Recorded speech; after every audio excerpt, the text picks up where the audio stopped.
ഏറ്റവും ലേറ്റസ്റ്റ് ആയിട്ട് വരുന്ന മറ്റൊരു റിപ്പോർട്ട്, ഇറാൻ ഓൾറെഡി ആക്രമിച്ചു കഴിഞ്ഞു. ഇറാന്റെ പല മിസൈലുകളും ഇപ്പം ബഹ്റൈൻ പാസ് ചെയ്ത് പോകുന്നതായിട്ട് അവിടുത്തെ ആളുകളൊക്കെ റിപ്പോർട്ട് ചെയ്തിട്ടുണ്ട്. അതായത് രാജ്യത്തിന്റെ മേലെ കൂടെ പല മിസൈലുകളും പോകുന്നതായിട്ട് കാണുന്നു, ശബ്ദം കേൾക്കുന്നു.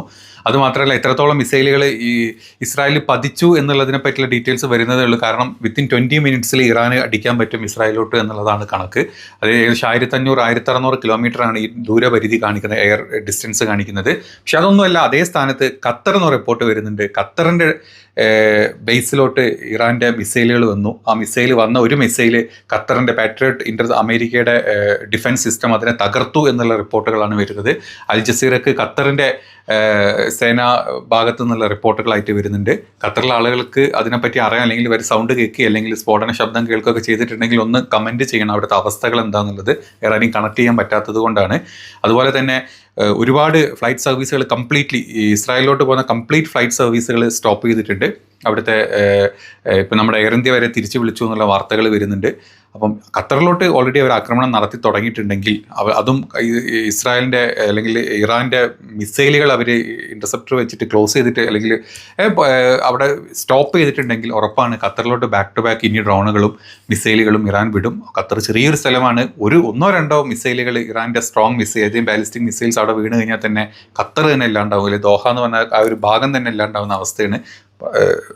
പ്രശ്നങ്ങൾ ഉണ്ടാവാണ്ടിരിക്കട്ടെ. ഏതാണെങ്കിലും ഇറാന്റെ സൈഡിൽ നിന്നുള്ള ആക്രമണം സ്റ്റാർട്ടായിട്ടുണ്ട്, തുടങ്ങിയിട്ടുണ്ട്. തെലവീവ് മാത്രമല്ല, ഇസ്രായേൽ എന്ന് പറഞ്ഞ രാജ്യം കംപ്ലീറ്റ്ലി ഷട്ട് ഡൗൺ, ഒരു പട്ടിക്കുഞ്ഞു പോലും പുറത്തിറങ്ങാത്ത അവസ്ഥയിലോട്ട് ഷട്ട് ഡൗൺ ആയിട്ടുണ്ട്. ഒരുപാട് ആളുകൾ അവിടുത്തെ ബങ്കറിലോട്ടും അതുപോലെ തന്നെ ബിൽഡിങ്ങുകളുടെ അണ്ടറിലോട്ടും ഒക്കെ മാറിയതിൻ്റെ പിക്ചേഴ്സ് പുറത്തോട്ട് വരുന്നുണ്ട്. അവിടെ ഇന്റർനെറ്റ് കംപ്ലീറ്റ്ലി ഷട്ട് ഡൗൺ ചെയ്തിട്ടില്ല, പുറത്തോട്ട് വരുന്നുണ്ട്. അതിൻ്റെ ഡീറ്റെയിൽസുകളാണ് ഈ കാണുന്നത്. ഒരുപാട് ആളുകൾ താഴോട്ട് മാറിയിട്ടുണ്ട്. അതേ സ്ഥാനത്ത് തന്നെ നെക്സ്റ്റ് ഇപ്പം ഈ രണ്ട് സ്ഥലങ്ങളിലോട്ട് ഇറാൻ എയിം ചെയ്തിട്ടുണ്ടെങ്കിൽ ഇനി ഇറാന്റെ എയിം വരാൻ പോകുന്നത് മിക്കവാറും ജോർദാൻ പോലത്തെ സ്ഥലങ്ങളിലോട്ടായിരിക്കും. ഇതേ സമയത്ത് തന്നെ അമേരിക്കൻ പ്രസിഡന്റ് ഇപ്പോൾ അത് വന്നൊരു പ്രസ്താവന പറഞ്ഞിട്ടുണ്ട്. 4-5 ദിവസം മാത്രം യുദ്ധം നീണ്ടു നിൽക്കും. ആ സമയം കൊണ്ട് ഖമേനിനെ വധിച്ചിരിക്കും, ഇറാൻ തീർത്തിരിക്കും. ആ സമയത്ത് ഇറാനിൽ പുതിയൊരു ഭരണ സംവിധാനങ്ങൾ ഞങ്ങൾ കൊണ്ടുവരും എന്നും പറഞ്ഞിട്ടുള്ളൊരു പ്രസ്താവന അമേരിക്കൻ പ്രസിഡന്റ് ഡൊണാൾഡ് ട്രംപ് പുറത്തോട്ട് വന്നിട്ടുണ്ട്. ഒന്ന് ചിന്തിക്കണം, ഈ രണ്ട് രാജ്യങ്ങൾ, അമേരിക്ക, ഇസ്രായേൽ പോലത്തെ രണ്ട് രാജ്യങ്ങൾ ലോകത്തിന് മൊത്തത്തിൽ ഭീഷണിയായിട്ട്, അല്ലെങ്കിൽ ഈ രണ്ട് രാജ്യങ്ങളിലെ ഭരണാധികാരികളുടെ ചിന്തകളും അവരുടെ പിന്നിൽ പ്രവർത്തിക്കുന്നവരുടെ ചിന്തകളും കാരണം ഈ ലോകം തന്നെ പ്രശ്നത്തിലോട്ട് പോവുകയാണ്. ഈ ഖത്തറിലെ സ്ഥലം ഇതുപോലെ ചെറിയ ചെറിയ സ്ഥലങ്ങളിലോട്ടൊക്കെ ഇതുപോലെ വന്നു കഴിഞ്ഞാൽ എത്ര ആളുകൾ ഇതിൻ്റെ അകത്ത് മരണപ്പെടുന്നുള്ളത് ചിന്തിക്കാൻ കൂടെ പറ്റില്ല. അപ്പോൾ നമ്മൾ എടുത്തു കഴിഞ്ഞാൽ ഇപ്പോൾ ഖത്തറിൻ്റെ ഡീറ്റെയിൽസ് വന്നത് അൽ ജസീറക്ക് കൊടുത്തിട്ടുള്ള ഒരു ബൈറ്റാണ് ഖത്തറിൻ്റെ സൈഡിൽ നിന്ന് വന്നിട്ടുള്ളതെന്നും പറഞ്ഞിട്ട് പുറത്തോട്ട് വരുന്നത്. അപ്പോൾ അവിടെയുള്ള ആളുകൾ അറിയെങ്കിൽ പറയാം. അതുപോലെ തന്നെ ബഹ്റൈൻ ത്രൂ ആണ് ഓൾമോസ്റ്റ് ഇറാൻ്റെ എല്ലാ മിസൈലുകളും ഈ പറഞ്ഞ സ്ഥലങ്ങളിലോട്ട് എന്താ പറയുക, നമ്മുടെ ഇസ്രായേലിലോട്ടൊക്കെ പോകുന്നത്. അവിടുത്തെ ആളുകൾ, ചില ആളുകളൊക്കെ എൻ്റെ വീഡിയോൻ്റെ താഴത്ത് കമൻറ്റ് ഇട്ടിരുന്നു, ഞങ്ങളിപ്പോൾ കണ്ടു മിസൈലുകൾ പോകുന്നുണ്ട്. കഴിഞ്ഞ പ്രാവശ്യം ഇത് തന്നെയാണ് നടന്നിരുന്നത്. ബഹ്റൈൻ്റെ മന്ത്രി വരെ ഇറാനെ വെല്ലുവിളിച്ചിരിക്കുന്ന സമയത്താണ് ഇനി ബഹ്റൈനിലോട്ടും വല്ല ആക്രമണം നടക്കുമോ എന്നുള്ളതും പറയാൻ പറ്റില്ല. അപ്പോൾ ഇവിടെയുള്ള ആളുകളൊക്കെ എത്രയും പെട്ടെന്ന് സേഫ് ആവാനുള്ള കാര്യങ്ങൾ നിങ്ങൾ ചെയ്യുക, സേഫായിട്ട് നിൽക്കാനുള്ള കാര്യങ്ങൾ ചെയ്യുക. ഒന്നും പറയാൻ പറ്റില്ല എവിടെ എന്ത് പോകും എന്നുള്ളത്. കാരണം ഇപ്പുറത്ത് ആ രീതിയിലാണ് ഇറാനെ അമേരിക്കയും ഇസ്രായേലും പ്രകോപിപ്പിച്ചുകൊണ്ടിരിക്കുന്നത്.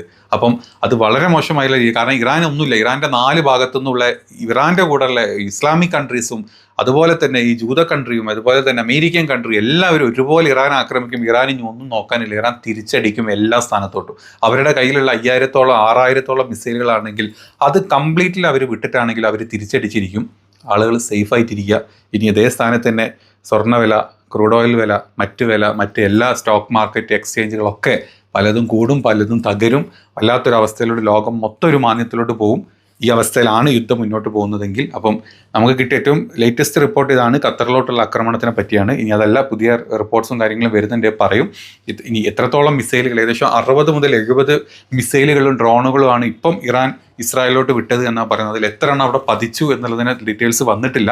കാരണം പെട്ടെന്ന് അത് പുറത്തോട്ട് വിടാനുള്ള ചാൻസസ് വളരെ കുറവാണ്. ഇനി അതിൽ എത്ര എണ്ണത്തിനെ അയൺ ഡോം സിസ്റ്റം വെച്ച് ഇസ്രായേൽ തകർത്തു എന്നുള്ളതിനെ പറ്റിയല്ല. കാരണം ആ ഒരു ഡീറ്റെയിൽസ് പുറത്തു വരിക എന്നുള്ളത് വളരെ ദുഷ്കരമായിട്ടുള്ള കാര്യമാണ് പെട്ടെന്ന്. അതേ സ്ഥാനത്ത് ഇറാൻ്റെ കംപ്ലീറ്റ്ലി 4% മാത്രം വെച്ച് ബാക്കി ഇറാനിലെ കംപ്ലീറ്റ് ഇൻ്റർനെറ്റ് സംവിധാനങ്ങൾ വിച്ഛേദിച്ചിട്ടുണ്ട്. പെട്ടെന്നായിരുന്നു, ഒരൊറ്റ സെക്കൻഡിൽ വന്ന കട്ടായിട്ട് അവിടെ അങ്ങനെ സംഭവം നടന്നിട്ടുണ്ട്. ഇതാണ് പുതിയ ലേറ്റസ്റ്റ് ആയിട്ടുള്ള അപ്ഡേറ്റുകൾ കാണുന്നത്. ലൈവിൽ വരാൻ പറ്റില്ല, കുറേ ആൾ പറഞ്ഞു ലൈവിൽ വരാൻ പറഞ്ഞു, പക്ഷേ ലൈവിൽ വരാൻ പറ്റുന്നില്ല. അതുകൊണ്ടാണ് ഇങ്ങനെ ചില കാര്യങ്ങൾ പെട്ടെന്ന് പറഞ്ഞു പോകുന്നത്. പുതിയ വല്ല അപ്ഡേറ്റ് ഉണ്ടെങ്കിൽ നമ്മൾ അടുത്ത ഒരു വീഡിയോ അപ്പോൾ തന്നെ അപ്ഡേറ്റ് ആക്കി ചെയ്യുന്നതായിരിക്കും.